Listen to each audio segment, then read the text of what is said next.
Hello YouTube, quick video. Just got this new Smith & Wesson Shield Plus in 30 Super Carry. We are empty chamber, empty mag, no ammunition near us. Real quick, when I first got this pistol a couple days ago, I could not get the slide to release on its own naturally without pushing down on this. And I'm not talking about using the slide stop as a slide release. There's a lot of videos on people complaining about that. Not what I'm referring to. What I'm referring to is, even with an empty chamber, pulling back on the slide should release the slide stop and allow the slide to go forward, and it was not. It was staying stuck in the up position and would not drop down to allow the slide to go forward. So I kept playing around with it. Could kind of see what the issue was on the inside. That little piece of your slide stop, it actually rides up further than it should, and it causes some friction with the slide, and it won't allow the spring that operates your slide stop up and down, wouldn't allow that spring to operate, and so it would not allow the slide to return forward.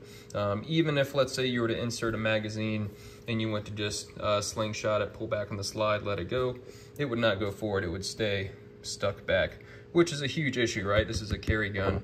You don't want to be messing around with something like that. In order to get it to go forward, you would have to be holding positive pressure down on the slide stop while pulling it back and then getting it to go forward. So what I did was I fixed it myself. You can do this or not. I'll show you what I did real quick.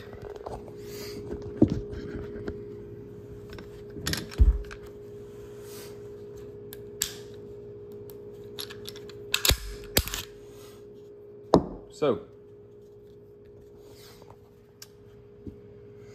right here on the little notch that catches on the slide, if my camera will focus, maybe it won't.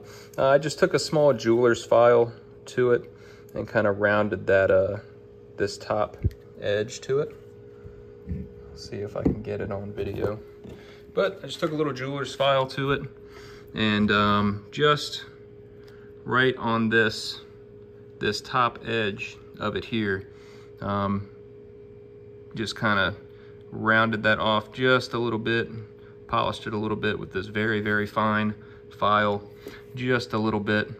You may not want to do that yourself. If you're not comfortable with doing that, then definitely don't do it. But I really don't want to send this off to Smith & Wesson and wait a couple weeks just for them to say that they can't replicate the problem or something like that. So I just went ahead and fixed it myself. Just took a few swipes of the file just to round off this top corner here that interacts with that part of the slide. Shouldn't have to do that, you know. I've got a bunch of M&Ps, had a bunch of Glocks, never had any issues with them, but right out of the box having an issue with it, I kind of have an issue with that, especially when you're paying good money for something like this, especially for a self-defense weapon that's highly rated, right?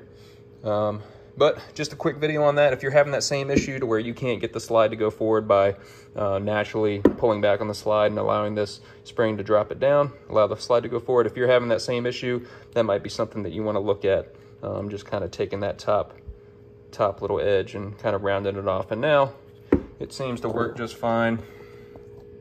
I don't know if I'll be able to get it on video or not. Sorry, I don't have a good camera set up here.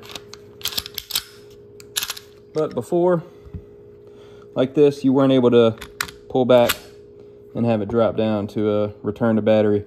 You had to put downward pressure on it to get it to release and then go forward. But now, as you can see, it's good to go.